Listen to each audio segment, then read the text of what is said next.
এই হুজুররা এগুলা কি শুরু করলো? মানে এই হুজুরদেরকে কত ভালো ভাবছিলাম, মানে এই কত ওয়াজ শুনলাম, কত কোরআন হাদিস সম্পর্কে জানে, এরা এগুলো যায় না, জানার পর এগুলো কি করতেছে? মানে যারা আসলে কোরআন হাদিস বেশি জানে না তারাই হচ্ছে সবচেয়ে খারাপ হয়, তাদের চরিত্র সবচেয়ে খারাপ হয়। এত বড় বড় হুজুর মাওলানা হ্যান ত্যান, এরা এখন কি সোশ্যাল মিডিয়াতে ঢুকলেই দেখি যে এরা এই করছে সেই করছে। সি সি সি সি, লজ্জার বিষয়। আস্তে, একটু থামেন, একটু থামেন। সুবহানাল্লাহ, সুবহানাল্লাহ। আপনি যে এই যে হুজুরদের দোষগুলো খুঁজে বের করলেন, এর দ্বারা আপনার কি উপকারিতা আছে? আচ্ছা দাঁড়ান, ভুল হলে তো বলতেই হবে, তাই না? আচ্ছা ঠিক আছে, দাঁড়ান 1 মিনিট। এই হুজুররা 2025 সাল 20 সাল যেটাই হোক, বর্তমান জামানার হুজুর আর কি, এরা কিন্তু নবী রাসূল না, এরা সাহাবী না, তাই না?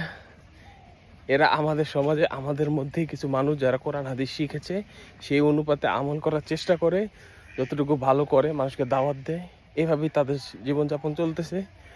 তাদের দ্বারা ভুল হবে না, গুনাহ হবে না, এটা কে বলছে? তারা কি ফেরেশতা নাকি? হ্যাঁ, তারা তো নবী রাসূলও না, তাদের দ্বারা গুনাহ হবে না কেন?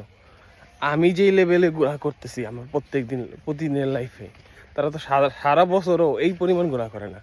তাদের হয়তো একটা গুনাহ ভাইরাল হয়েছে, আপনার কাছে মনে হইতেছে তারা অনেক অপরাধী, অনেক গুনাহগার। একটা মিনিট নিজের ব্যাপারে চিন্তা করেন তো। আপনি নিজে জীবনে কি করছেন? কোরআন হাদিস কতটুকু পারেন? মানুষকে কয়েকদিন দাওয়াত দিয়েছেন ইসলামের দিকে? আপনি নিজে কিছুই করতে পারেন না এই লাইফে।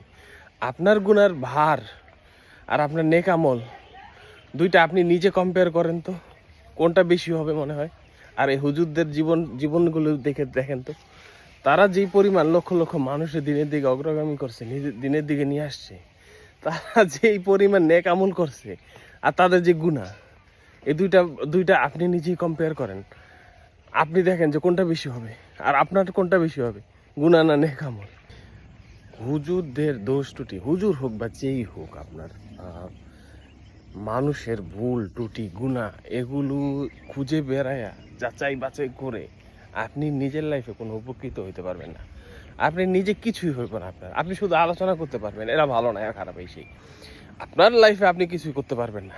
যদি আপনি যদি একজন লুজার হন, তাহলে মানুষের ব্যাপারে আলোচনা করতে পারেন। বাট আপনি যদি নিজেকে উপকৃত করতে চান, ভালো করতে চান, তাহলে মানুষের দোষ ত্রুটি খুঁজে না, নিজের ভিতরে যে ভুল, সরি, নিজের ভিতরে যে ভুল, নিজের ভিতরে যে গুনাহ, যেইগুলো অপরাধ নিজে করতেছেন, সেগুলো সবার আগে খুঁজে বের করেন এবং সেগুলো থেকে ফিরে আসেন।